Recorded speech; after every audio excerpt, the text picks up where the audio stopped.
Hey, everybody, welcome back to this live episode of Think Business Live with Gregg Castano. Gregg, I'm looking forward to talking with you. I always love talking about content, and you are the founder, CEO at Direct. You guys are basically a 21st century newswire. First newswire built for modern media outreach, offering an intuitive, self-directed workflow, flat rate pricing, and an array of custom features for powerful performance advantages. And so let's talk about what the distribution of content needs to look like today.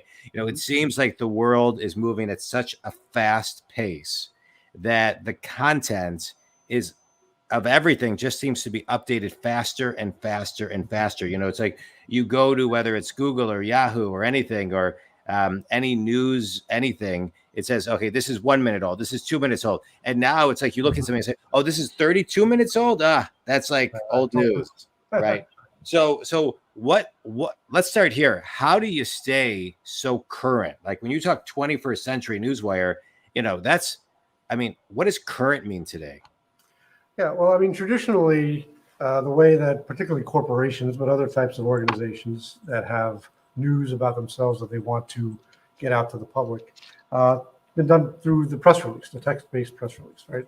Now, over the last 25 years or so, they've also been able to send multimedia embedded within those press releases. But as we've seen, particularly for people younger than I, they consume their information now much less in text-based formats and much more in multimedia-based formats. Yeah. Right? And in short form, digestible, as I like to say, snackable multimedia formats like short form video, infographics, GIFs, things like that. So essentially, I worked in a service called Business Wire for 32 years that was a text-based press release distribution service, and they can do multimedia with that text. But I felt as though there was a necessity to also be able to send out just the multimedia part without the text, right? Because that's where the world is moving. Yeah. So that's the first thing we did at Direct, is to build that capability so that customers, particularly PR people, not necessarily corporates, but they're sort of getting into the idea as well. But on the PR side and the consumer side, things like that, where they have a lot of content that they're producing, to be able to send that content downstream, the same places you can send a news release without having to write the news release and without having to pay for the news release distribution. Yeah. So the other part of our service, to answer your question, is that the other thing we did was we automated the process, right? So traditionally, the way it works is if you have a press release or whatever it is you're sending out, you upload it to the provider's platform.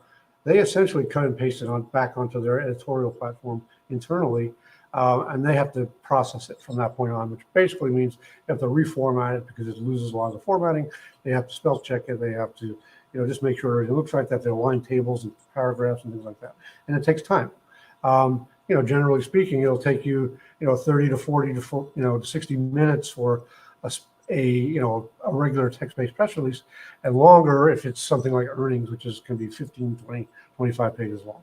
And that can take hours. So what we've done is we've automated the process by enabling all those people to be able to simply copy and paste their content from their original document, such as a Word document, directly into our platform.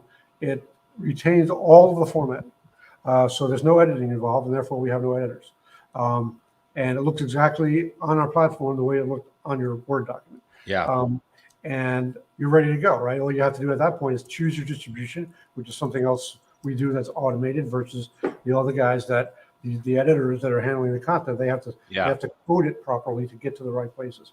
We've already pre-coded it. You just point and click what you want. You just point and click. Yeah, I want to talk about for a second.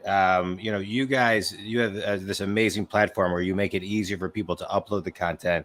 It then gets distributed as you're talking about. But what I want to talk to you about is the people who it's distributed to, right? There's this trend right now that people don't read, they skim. They don't listen to video, they watch video in the captions. My kids are in high school and college, and they have to do assignments where they have to answer things in 200 characters, 140 X amount of words.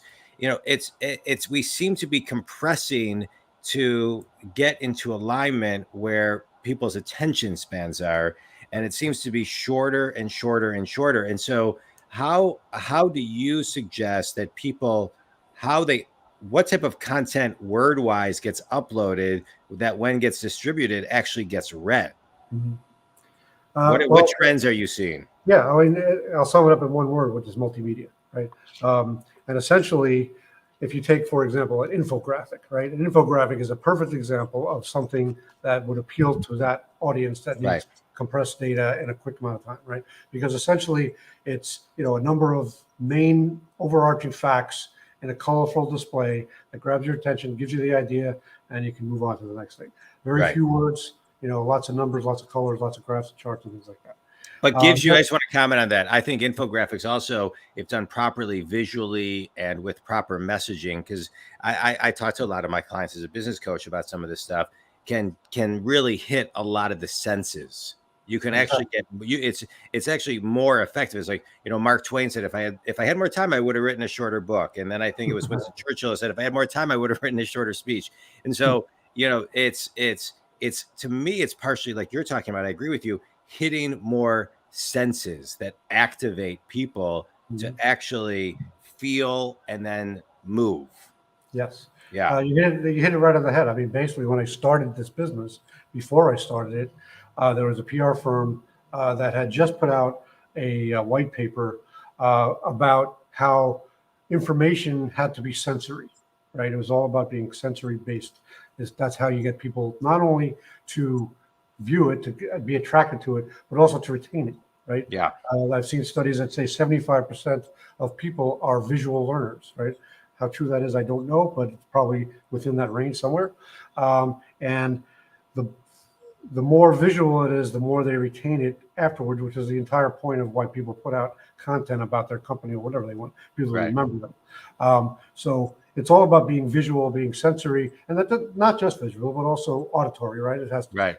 podcasts are very popular, as you probably would agree.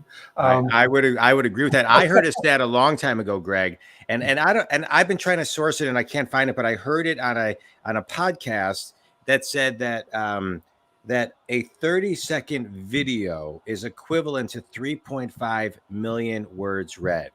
And so because I can't source it or remember where I heard it, the way I always say is, even if they're 80% wrong, Yeah, it's still, as exactly. you're talking about. And I would love, if you find that white paper, I'd love for you to send it to me, because I agree with it, and I haven't seen something like that in writing, but that points to the idea of the sensory, the feel, that's why I love doing lives, because this is live. There's no editing. There's, it's just Right. organic. Right.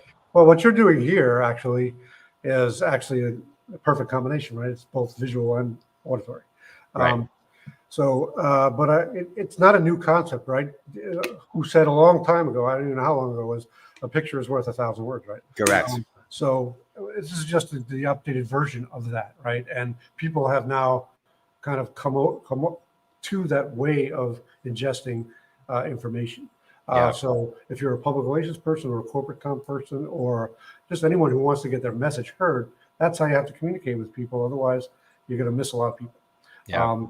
So that's But what on that note too, I think, this is something I see when I'm coaching people where they get it wrong. They're not asking their people how they like to get the information. If XYZ X group of people that your prospects or clients like visual or like audio, video. Some may like a short blog. Some, it's like, you just got to ask. You got to start asking. I think companies need to start asking their people more. Absolutely. How do you receive content, and then how does it stick with you? Yep. Yeah. Well, in our case, another thing we did before we actually launched the service is we used a marketing firm to do a survey of media to ask those very questions. How do you, because that's who our audience mainly wants to reach, is media, journalists. We asked the journalists those questions. What kind of content you want to receive? How do you want to receive it? What formats do you want, et cetera, et cetera. And the overwhelming response was they love multimedia. They don't, they get bombarded every day with press releases that you don't have time to read. They can't read through 1,000 press releases a day to figure out they want to write a story about it. So they need to be hit with it right away if they're going to be interested, to gain their interest and to get them to write about it or do whatever they do with it. And it's got to be bearing in mind, and most of these journalists now are writing for online audiences as well. Right. So it has to be accompanied at the very least, or be only something that is sensory, because that's how people go to websites. That's what they want to see when they go to websites, is a short video or an infographic or something of that nature. I majored, Greg, when I went to I'm 49, but when I went to college, I double majored in journalism and economics. And one of the things I remember was that they said the average person reads a newspaper for 8 minutes a day. And typically people will read the first and last paragraph of an article. Right. So having been with Business Wire for as long as you were, 32 years, you were also the COO and ultimately promoted to president. So you were really ingrained. What's changed in that equation? In that data. How much time are people spending reading? What do they read? Is the subject line more important than the first paragraph, than the last paragraph? Kind of walk us through that. Yeah. Well, let me start with an example. When I worked for Business Wire, when I started back in 1985, and I commuted, right? So I got on the train, and almost every single person on that train had a newspaper in front of them, right? Yeah. You're on a train today, you barely ever see, you never see anyone with a newspaper, right? So part of the reason for this sort of revolution was that the media itself, the format of the media has changed, right? No longer print, it's all electronic. Most people on their phones, some people on their iPads, right, some people on their laptops, right? So that just created the technology that made it possible to attract them to different kinds of content. So as a result, that whole thing, I think that whole process and that evolution has caused people not to want to read a lot, because it's a lot easier just to glance at something, right? And, get an idea and then move on to the next thing. Yeah. Reading the New York Times, and you had those people that knew exactly how to fold it properly to get the paragraph right from, that's a lost art, right? So people want to be able to be grabbed quickly, get the idea, move on to the next thing. So I can't give you a statistic as to how many people are now reading or not reading versus, using multimedia and stuff like that, but it's probably the majority that are not reading as much anymore. Yeah. And certainly not newspapers. I was a huge newspaper reader, and now I read everything. I even read the newspaper on my phone. Yeah. Or read the newspaper. So it's basically all about the delivery in the formats that people are comfortable now using. Yeah. And that's caused people not to read that much, and it's caused a shrinking of their attention spans, which I'm not saying is a good thing, but it's true, and it's reality. Well, that's true. The Atlantic wrote an article in 2008 called "Is Google Making Us Stupid?" referencing what you're talking about, which is because of technology, it is rewiring our brains for delayed gratification is going away, and instant gratification. It's very hard. The article touches on that. It's hard to read for many people, just a couple pages at sitting down. Get impatient, right? Yeah, because of how we're rewired. Let's rewind a little bit about you, Greg. So you've been in this business for now close to 4 decades. And so take me back to a mentor prior to getting into the Business Wire world that planted a seed in you that would help you get into this world. I would say that probably it was really in college that I decided I was going to kind of be in the communications world in general, right? I think originally I was thinking along the lines of advertising, right? Because to me that was very kind of cool and creative and that sort of thing. So I would probably say there's a couple of college professors that sort of inspired me to kind of get into this.